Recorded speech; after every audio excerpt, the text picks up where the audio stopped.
Hello, Irish fans, and welcome back to the FIDM studio. I'm Ryan Camden alongside Reggie Brooks, and as you know, Saturday at Notre Dame Stadium, 9th-ranked Notre Dame will battle 13th-ranked Stanford. Of course, the Cardinal defeated Washington in their last game, 20-13. Their lone loss coming against the University of Southern Cal, and we talked about it before the press conference. This is a game many people have labeled as the Irish first test, and these two teams know each other pretty well. Of course, they play for the Legends Trophy, the battle for the Legends Trophy. Their first game took place way back in 1925. Notre Dame won that 27-10. The Irish lead the all-time series 18-10, and of course the last 2 years have been pretty remarkable and rememberable. They won the last game out there in California 27-20. These two teams have played every year since 1988. This is the 29th meeting, except for 95. 96, of course, before the press conference, where we looked at the offense and the defense for both teams, and of course, they talked to it in that press conference. The number one total defense for the Cardinals, number one in points allowed and number one in pass defense. Notre Dame, fourth in scoring defense as well. They're pretty good, them darn selves. But let's go to your players to watch on the defensive side of the ball. You want to keep an eye on Cody Riggs and Cole Luke, particularly the matchup with Cardinal senior wide receiver Ty Montgomery. Without a doubt. I mean, this is going to be a key matchup for us because I really think Stanford just kind of struggled with their running game. I know they want to get it on track, but the emphasis has been on Ty Montgomery and his ability to make big plays. He is their big play guy. So that's where we got to really get after it. And the physicality of Cody Riggs is going to be important, but the matchup in terms of size is going to be one to watch, and particularly for Cody. Smaller defender, bigger receiver. We saw that early in the season that he can defend them, but I think this is a different breed of receiver in terms of caliber. This guy's a more in the line of your high caliber, game breaking type of receiver, big kid that can go out and make plays on the football, and he's going to be a major target for Hogan. There you get a look at Montgomery themselves. He's a senior wide receiver, 6'2", 215, 26 receptions on the season, 275 yards, 3 touchdowns. But their quarterback, Kevin Hogan, who was very, very pedestrian in the game against Washington, struggles at times. That's got to play a factor into it as well. Well, can we get pressure on him? But that goes back to close coverage by your defensive backs. That aggressive defense that we had. And this is the game where I think we have got to get to the quarterback. We played a lot. I'm not saying that Hogan's not mobile, but this is the opportunity where we can really get after it, rush the passer, and try to close that pocket, where we had to kind of sit back and wait for a lot of the other quarterbacks because they were more of a run-first type of quarterback, particularly with Terrell. This is a different one. Hogan wants to be a pocket passer. He is capable of making plays with his feet, getting out of it, but not in the same vein as a Terrell Hunt. This week, stop the run is going to be critical, but can we get control of the line of scrimmage and put pressure on the quarterback, get him off his spots, and having the opportunity for like Cody Riggs and Cole Luke to make some plays in the passing game and make him make some mistakes with a couple footballs. Of course, Hogan's certainly not Andrew Luck, but one thing to watch there will be the connection, if he can establish that with Ty Montgomery. And you got to think Cole Luke might be due for a pick. It kind of seems he's been close a few times. We definitely want to keep an eye on that. But on the offensive side of the ball, you will be watching the center and 2 guards, I guess, for the running game, which was there against Syracuse a little bit. They come into this one averaging 158 yards per game at 161 against Syracuse. Without a doubt. That's where the game is played on the run game, is between the tackles, and that's the guard and the center. Can we get some movement up front and create some space for these running backs? We have a great stable of running backs, and they really this is the first real chance. Boom, not as many defenders in the box.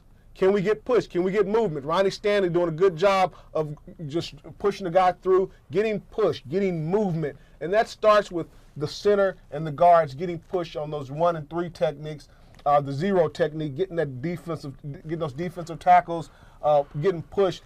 You always look for 2, maybe 3 yards of push for the offensive interior line that opens it up and allows the backs to be a little more patient and press the holes. Of course, we talked about the Cardinal pass defense, their total defense ranked number 1 in the nation, but their rush defense 69th in the nation. So you got to think maybe there is an opportunity for those guys in this lunch pail game, this steel cage match as we called it, to make their mark. And I like what I saw in Syracuse. I thought they did a good job. I mean, it's hard when your center moves over to left guard in the middle of the season. That's not an easy adjustment. So I like to think that we'll see something from those guys in this game. I saw improvement when they were not stacked. Syracuse did a lot of blitzing, a lot of stacking the line of scrimmage. You had a lot, 7, 8 guys in the box. When they didn't do that because they had to force to kind of spread out with those quick screen passes, you saw some lanes open up. Now I think the big thing now, do we have the confidence on at the running back position to be patient and say, okay, I'm trusting my guys to get movement. The holes will be there. I just got to be patient and be ready to hit it when it's there. Yeah, it'll be interesting to see what the game plan is if they attempt to pass the ball, to run the ball, to set that up. It'll be interesting to see what they do. But let's jump to your keys of the game. Key number 1, it's a familiar one. Turnovers. 5 against Syracuse, but Notre Dame is 16th in the nation. Coming into that contest, hadn't turned it over in turnover margin, so got to win the turnover battle. That's key. I mean, this is one of those games where, this is not Syracuse. This is a team that if you put the ball on the ground, they'll take advantage of it. They grind it out. They're going to just keep pounding you, and hoping you make a mistake. We have to have that same mentality. We're not going to be the ones to flinch. As some Coach Ho's always talk about, don't be the guy to flinch. And when you have turnovers, poor ball security, that's flinching in my mind. So making a point of not flinching. You see here Matthias Farley, I think he's done a great job this year. He's really come on. We have to create turnovers, and at the same time, we have to secure the football and be solid in that area. Key number 2, control the line of scrimmage, of course. This is what I'll be watching, and, we talked about it a little bit earlier. It's going to get mean. It's going to get ugly. Keep an eye on names like Andrus Peat and Kyle Murphy, guys who will be playing on Sundays here very shortly. Both 6'7", and they will run the ball. Syracuse will run the ball. They run it on 62% of their offensive plays, so it's going to go down. You love that. I mean, this is the running back's dream in terms of and linebackers. This is where it's mano-a-mano. Let's strap it up and play some hard-nosed football. But at the same time, how can we handle our speed rush off the edge? Can we control the edges and force the quarterback out of his sets? And at the same time, on the offensive side of the ball, can we get that push? So it works both ways. They're going to try to push us around. Can we, as we see here, our defensive line attacking their offensive linemen, pushing on them instead of them pushing. So whoever controls that push, whoever gets the best push and controls the line of scrimmage will go a long way to see who wins this football game. And if they get the space, it'll be interesting to see what the Cardinal running backs do. We've seen Barry Sanders Jr. Pretty dynamic in space when he gets the chance. And lastly here, key number 3, red zone efficiency. Notre Dame has actually scored on 17 of their 18 trips to pay dirt. Stanford has only allowed 3 scores in the red zone, 2 touchdowns. This will be fun to watch, and both of them kind of tied in the efficiency department there in the red zone at 67%. Well, this is one of those deals where something has to give. You have a high-powered offense that does a great job in the red zone, putting the ball in the end zone. Outside of that turnovers, when we get the football, can we maintain? Because when we get down the red zone, things tighten up. This Stanford defense will tighten up as it has done all season. Can we continue that efficiency and making the plays that we need to make and guys stepping up? I mean, each week you see another guy stepping up on the offensive side of the ball and making plays. You have what you need.